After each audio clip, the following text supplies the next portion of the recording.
Markel yang kumbangai nyapi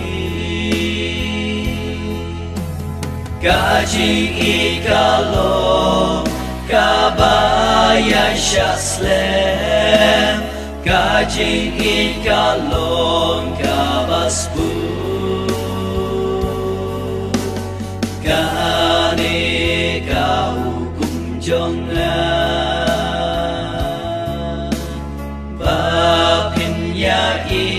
Markel yang kumbangai nyapi Gaji ikan